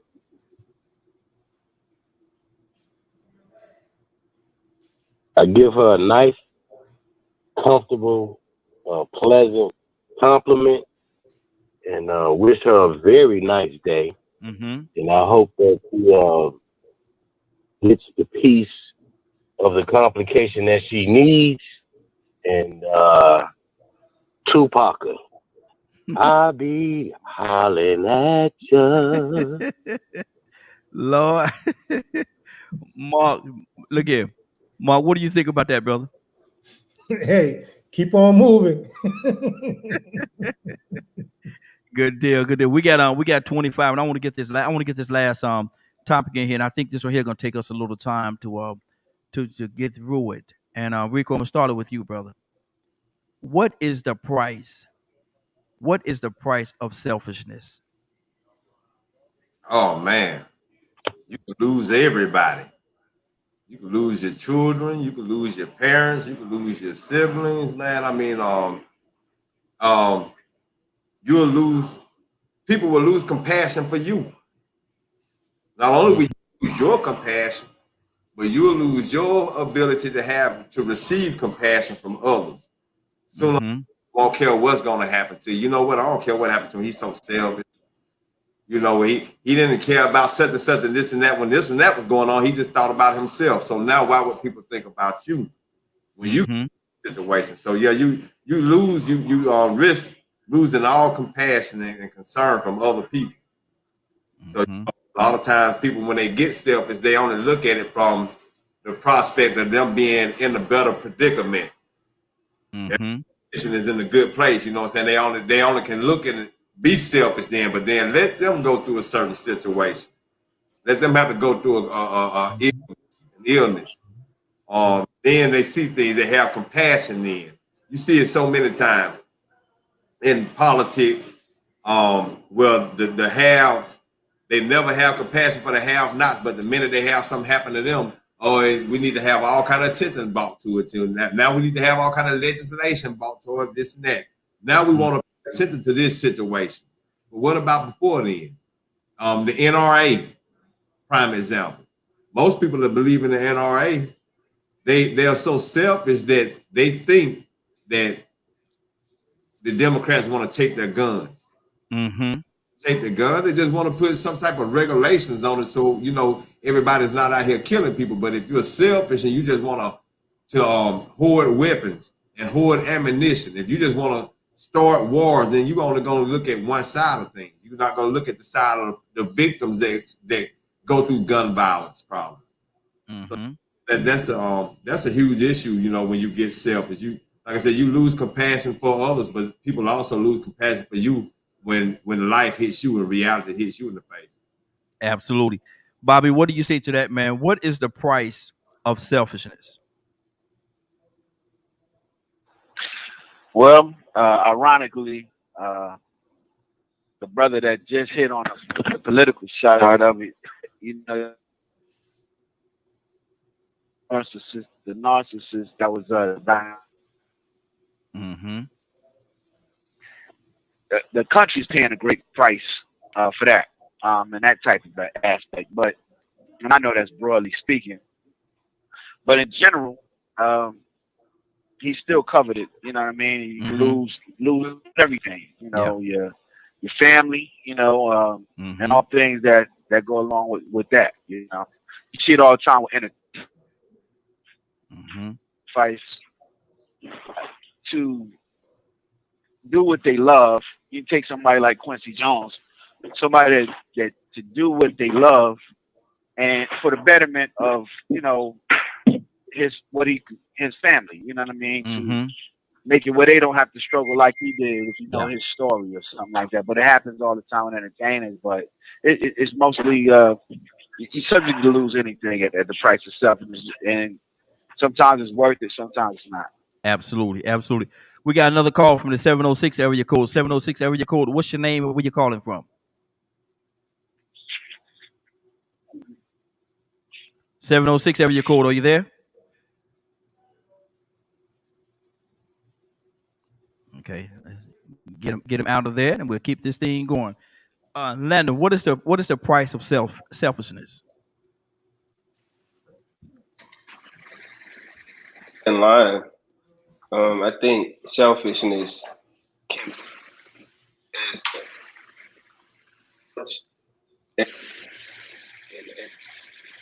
of being selfish is proper.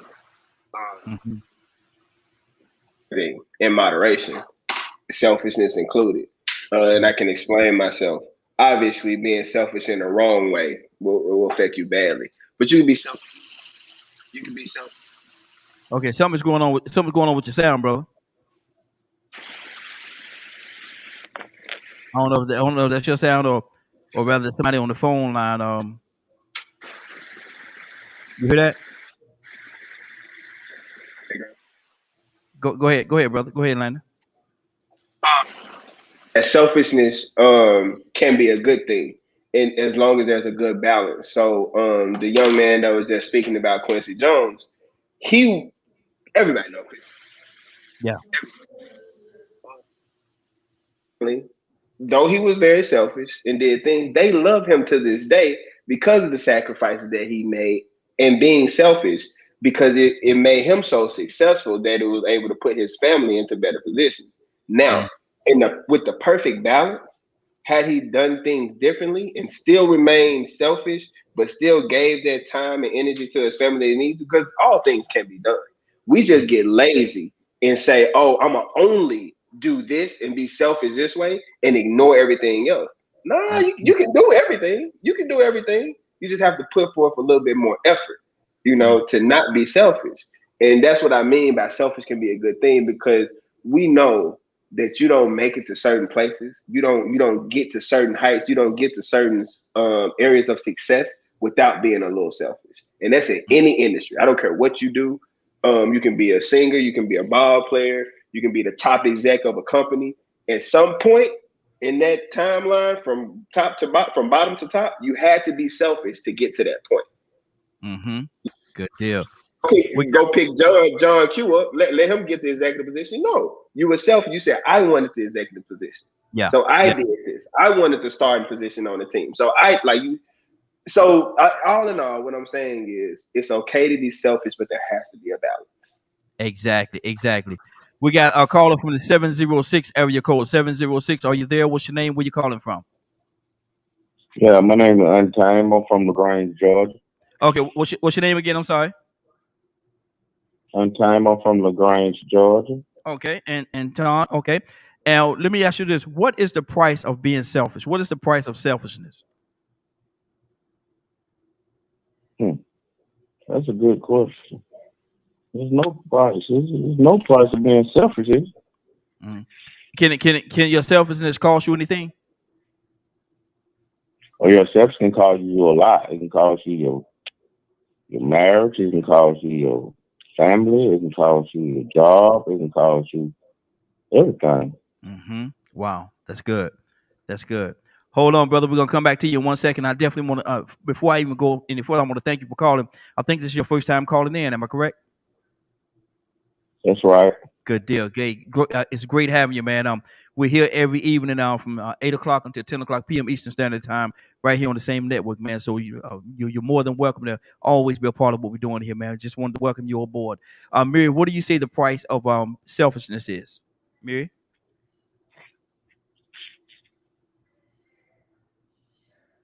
I think anything that you actually value is compromise when you're selfish. Mm-hmm. That's what I think. Okay.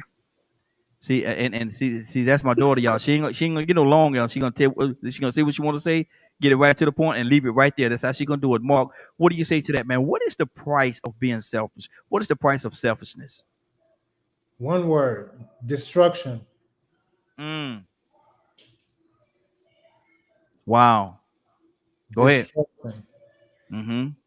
Because when you're selfish, you don't care for others, right? Mm-hmm. So you're only caring for you. So as you caring for you, you're pushing people away. Mm-hmm. You see, and so now the results may be years down the line. Mm-hmm. The results may be years down the line, but that definitely is destruction. Selfishness brings destruction, nothing else. Exactly. Now we got Pete Brown and we got Mr. Brown. So right now I'm going to go to Mr. Brown. Mr. Brown, what do you say the price of selfishness is? I agree. I call it one thing, man, self-destruction, man. Selfishness, that's self-destruction. Mm-hmm. You try to use it, you try to balance it out. Like you said, if you got bad intentions, it's always gonna end wrong. Mm-hmm. You're gonna lose. You're gonna hurt somebody. Especially, usually you're gonna hurt the ones you love the worst. You know what I'm saying? Mm-hmm. Yes, sir. The ones you love the worst. I mean, the ones you love the most. Yeah. You're gonna hurt them the worst. That's what I'm saying. Absolutely. Yeah. Absolutely. That's good. You selfish. Pete, what do you say to that, brother? What is the price of selfishness? Pete, you there?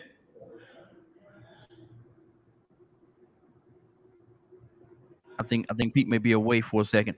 Rico, talk to me, man. How much if you're not the one that's selfish, but you're dealing with a selfish person, how much understanding do you have to have, or do you even want to deal with them? What do you do? It gets to a point where it depends on how important it is for you to have to deal with them.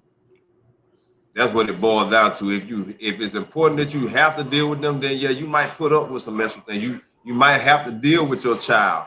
That's a little, but man, it's one word came to me. Loss. It's not L-O-S-T. L-O-S says loss. Cause you can lose respect by being selfish. You can lose honor. I said that about losing compassion from others, but can you imagine losing the respect of others because of your selfishness? Losing love. So it's so much loss involved. Like I said, losing friends, losing family, losing support because of motivation. What about losing time of your life of being free because you might have been selfish and decided you wanted to steal something and you got caught, you went to jail. Wow. So now you lost that time on the street. You lost that time with the children that might be missing you because you made a selfish decision. So now here it is, you're dead or you're in prison. But you made a selfish decision, so it's loss involved. I think most of the time when this is my first time ever associating that, man. But I think anytime you are a selfish person, you're gonna lose. Exactly. Now, Landa, what if the person that's selfish is your boss on the job? How do you deal with that? How do you continue to work in that environment, knowing that they're selfish and don't have your best interests at heart?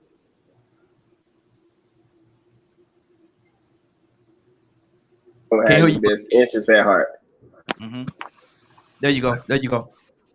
Don't have your best self-interest at heart, because I was still about to say it could be okay that they're selfish, but when you said they don't have your best interest at heart, that took it for a different turn. So I'm a different breed. I'm just gonna go. Wow. Another one gonna come, Yes. And I'm of the entrepreneur mindset, so I don't need a job anyway. I can make a job. Whatever I'm doing on that job, making this person that money, I can do that and make that for myself. I don't have to stay at the job, especially if you don't have to, just at heart. Especially if you're being disrespectful. Asset that I am on that job. And if you're not doing that, then you're gonna lose your asset, because I'm gonna roll out.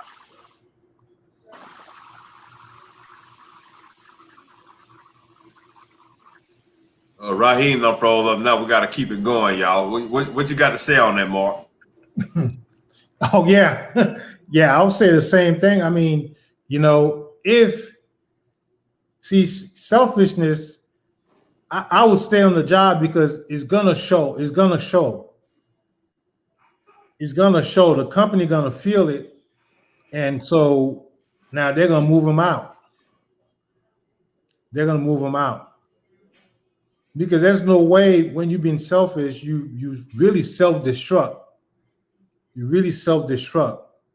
So all I can do is stand and watch you self-destruct, because eventually it's like a cancer. It's gonna go out throughout the whole team, and then you're gonna walk your way out. Yes, sir. I look at selfishness, like I was telling you, I speak about this when it comes to capitalism or profit or success. I don't consider success if somebody else loses on the other end. So it's okay for you to be selfish as long as you aren't costing anybody else a place or their position or where they are. If they're losing in the process of you gaining, then that's the type wrong. I'm not for, because we have got to look out for ourselves. We got to try to be the most successful people we can be, provide for ourselves and our children. We got to survive. That self-preservation is the #1 rule of life. But am I going to be so selfish to the point to where I hog everything, where I monopolize all the resources, where I know that there are people that need water, need resources to survive, and I don't care as long as I got mine. Or maybe they are losing because I'm getting mine. That's what's going on in our country today. You know, you got to have a gift of discernment and compassion and humanity. That's really what plays the biggest part in it. Your selfishness, because like I said, that you got to be selfish sometime, and you won't survive. Mm-hmm. And first, I want to thank y'all for keeping this thing. Okay. Y'all know I got kicked out there for a second. They kicked me out, but it's okay. I'm back in here now. And let me ask you this, because Landon said something earlier that in certain areas you have to be selfish. Now, if you're in a sports, if you're competing for a position, was Michael Jordan very selfish? Was he a selfish person? If you talk about Kobe, was Kobe a selfish person? All the greats that's in the league right now, all the greats that was in the league that played at that level, was Larry Bird a selfish player? You know, you really got to ask these questions. Were they selfish? Rico, what do you say to that? Yes and no. They had to be selfish to get themselves to a point to where they were so good that they could lead their teammates. Mm-hmm. You know, so they were team players, but at the same time, they held themselves to a certain standard, and they expected the same thing around them. That's what raised the level of the teammates around them to the level that they were. If Michael Jordan wasn't as selfish, then he wouldn't have been as focused as he was on himself. He wouldn't have been able to build his body up to beat the Pistons. Remember about how he had to go and work out and dedicate himself to transforming his body so he could get past the bad boys. That was a lot of selfish motivation involved, because he wanted to win.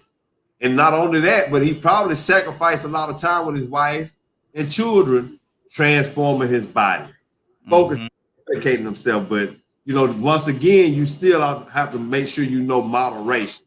You can't become so entrenched in trying to be this person or to become successful to where you sacrifice everybody else on the other end. Yeah, exactly.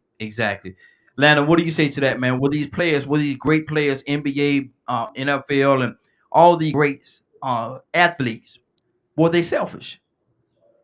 Absolutely. Man, even chess players, Bobby Fischer, one of the best chess players in the world. Man, you have to be selfish to reach these places, these heights. If you're average, you're average. If you're mediocre, you're mediocre.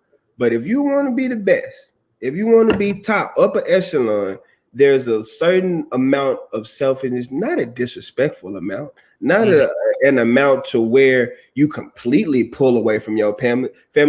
Kobe Bryant, I think, is the best basketball player ever. Kobe Bryant once said that he wake up at 4 a.m. in the morning because he know no other player is waking up that early to start practicing. He wake up, practice at 4 a.m.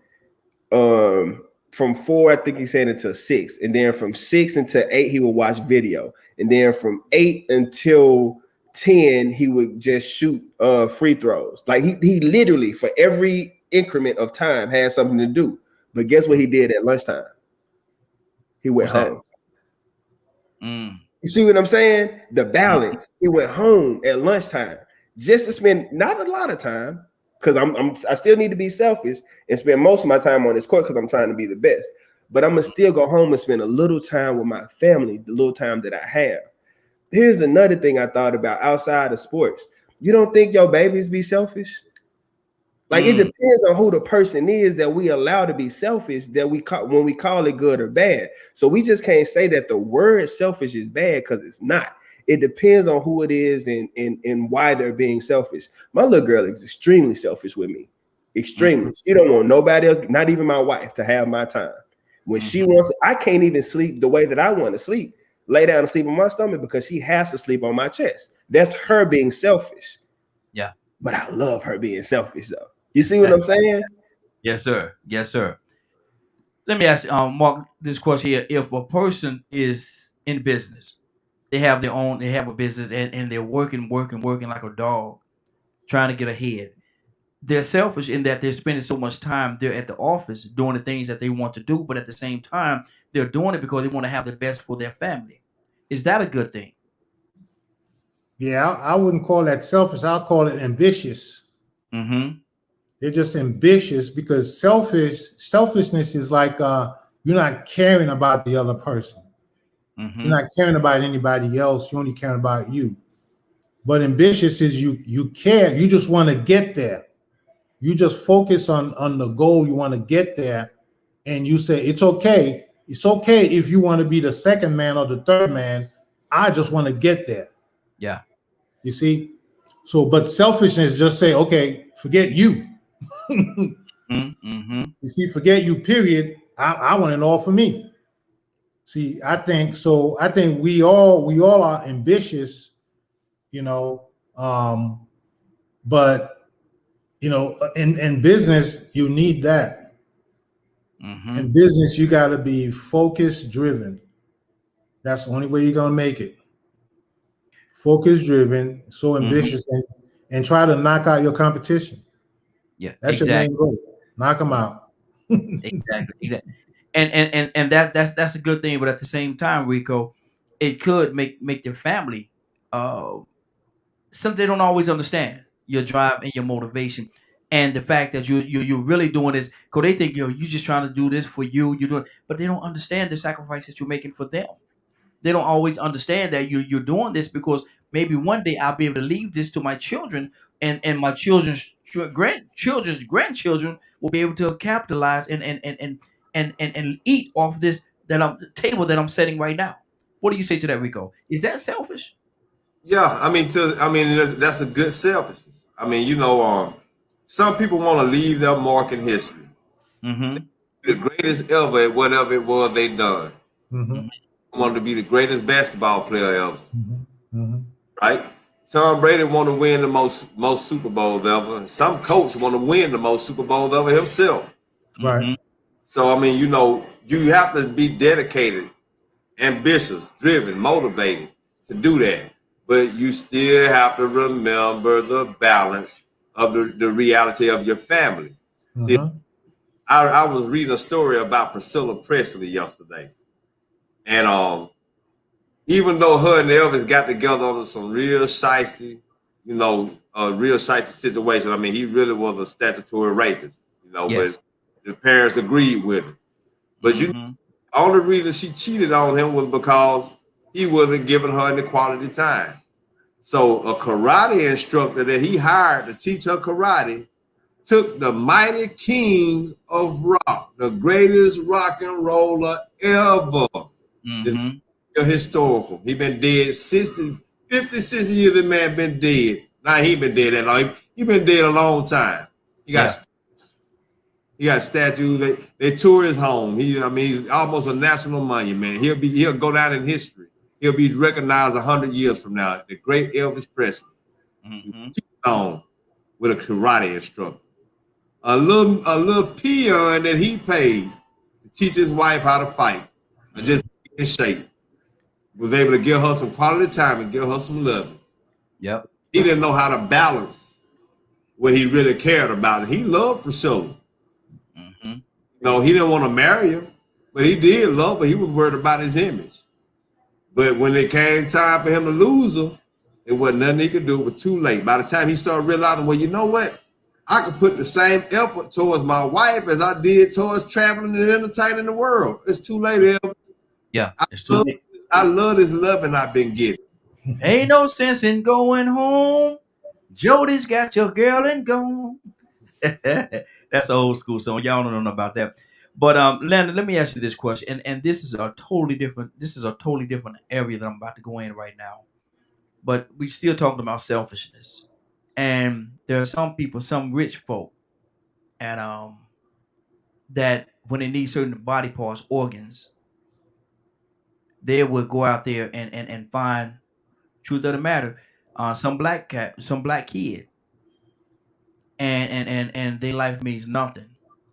Their life means nothing, and they'll go bring me their heart, bring me their liver, bring me their whatever it is. Now, what level of selfishness is that? Landon?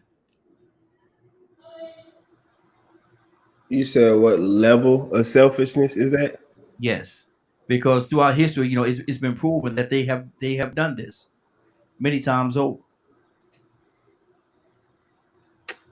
I don't know the level.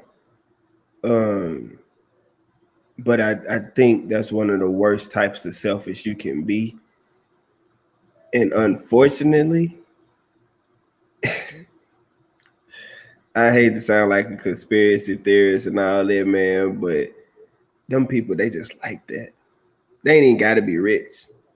You know, we just, and there is a sort of, not a sort of, there is a definite cognitive dissonance that these people have that makes them feel not good, makes them feel right. They use this cognitive dissonance as an excuse to say, oh, they're just 2/3 or whatever the Constitution still in 2021 says that we are, not a full human being.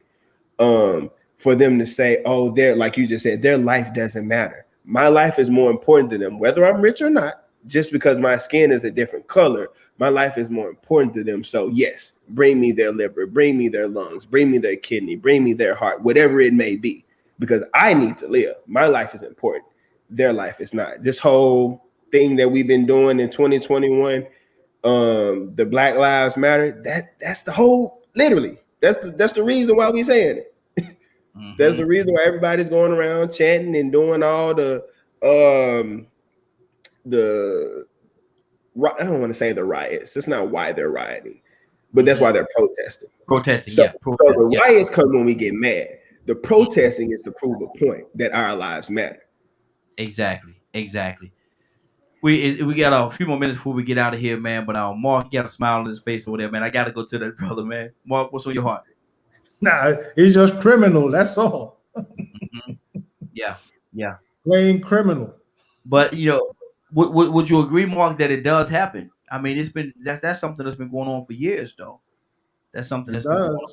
Yeah. Wow.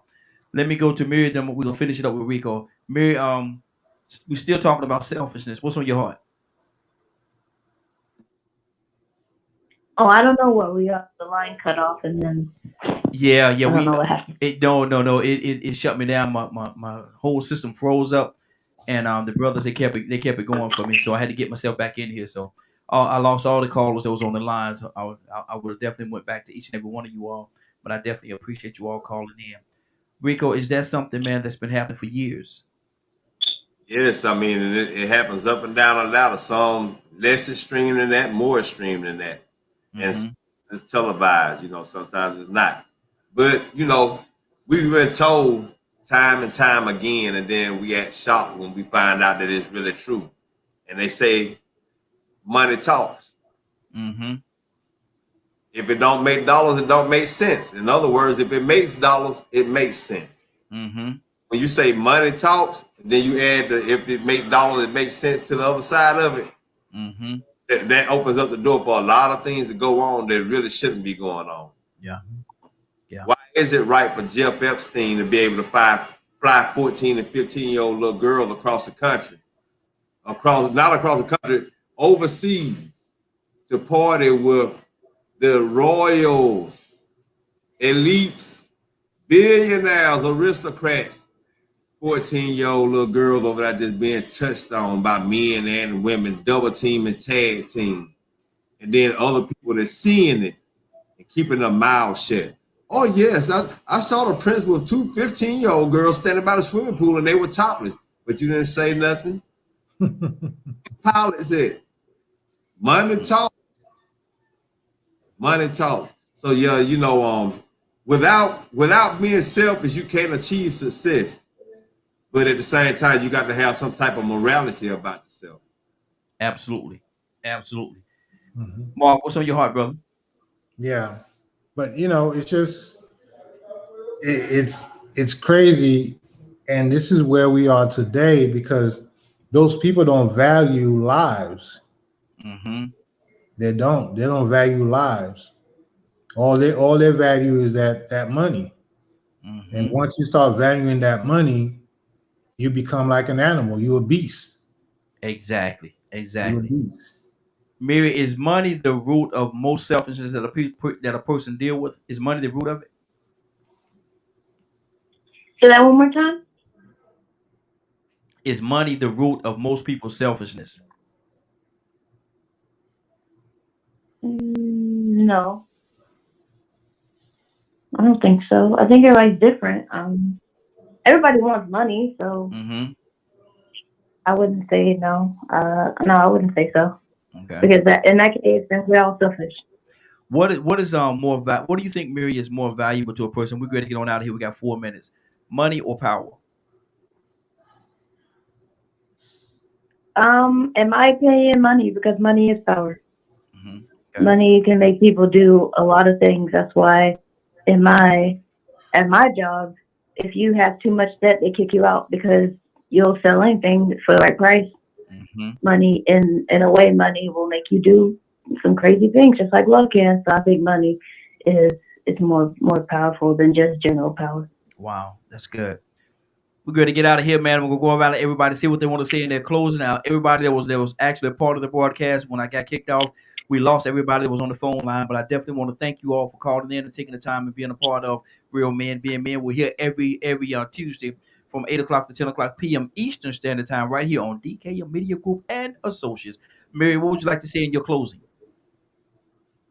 As always, just have a good night, and I love you all. Hey, love you as well.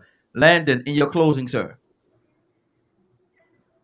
Appreciate the talk, gentlemen and lady. And it's always a pleasure to be invited out, Brother Ra. You have some amazing questions that you ask, man, and you really get us thinking. You know what I'm saying? With even all the different people, you know, you get so many answers to all the different stuff. So I love hearing it all, and I'm appreciative to be able to be a part of it. Hey, to God be the glory, man. Definitely appreciate you as well.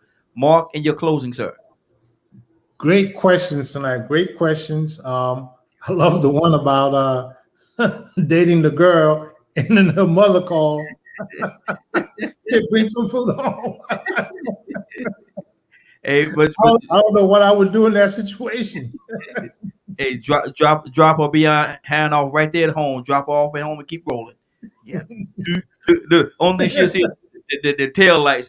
Dude, that's my car leaving. Rico, in your closing, sir. Man, it's an honor to be on with y'all fellas with the ladies that came on tonight, and man, I can't wait to do it again next week. Yes, sir. Yes, sir. Now, we're about to get out of here, man. It's been a great broadcast. I want to thank everybody for joining us, and more than that, I want to thank you for allowing DK Media Group and Real Men being a part of your evening. We're gonna go to Mark right now, let him pray us out, and when he prays us out, we're gonna close the show. So, Mark, if you don't mind, sir, will you pray us out? Sure. Heavenly Father, we thank you. Thank you for all the gentlemen and ladies that have been on the show, Lord Father God. I ask you, Lord, to release a blessing upon their lives, Lord. Cover them with the blood of Jesus, Lord Father God. Place a hedge of protection around them, Lord, and lead them, Lord Father God, in everything that they desire, Lord Father God. We thank you and we love you. In Jesus' name we pray. Amen. Man. It is now 1 minute until 10. It's time for us to get out of here for tonight. I want to thank everybody for joining us. And more than that, again, I want to thank you for allowing DK Media Group and Real Men Being Men to be a part of your evening. Now, if you're not busy tomorrow from 7 o'clock until 10 o'clock, we got a show that we do every we do the morning glow every day, Monday through Friday, but on Wednesday is something special. We actually let our hair down, and we call it, we got a name that we've been calling it for a long time, for years. What is that name, Rico? I think y'all were calling it Way Out Wednesday before I came on. And then when you came on it, what? And what I like to just call it a second ago, Wild and Out Wednesday. Wild and Out Wednesday, the old name, yes, sir. So if you get an opportunity, and what we do, we open up the phone lines. Whatever you want to talk about, we open up the phone lines for you to talk about whatever you want to talk about. All you have to do is give us a call at 678-381-1973, 678-381-1973. Give us a call, and we love to have you, and we love to discuss whatever it is that you have going on. But right now, it is 10 o'clock. We're about to get out of here. Again, thank you for joining us. We want you to do us two favors before you go, though. One, I want you to continue to pray for us, because we're certainly praying for each and every one of you. Number two, why this is real simple. I want you to go out there, find somebody, and give them a hug, because you'll never know. It could be the only hug that they get, or it could very well be their last. Love you, and ain't nothing you can do about it. Have a great night and a better tomorrow. And we shine some of this light in you from real men being men. Take it out there into this wicked and cruel world that we live in, and let your light so shine. You all have a great evening. If you get an opportunity to give somebody some love, you just might find some love in return. Won't that be a beautiful thing? And I'm gonna tell you something. We love you. If nobody else love you, we love you. And y'all take care of each other. Have a great All right.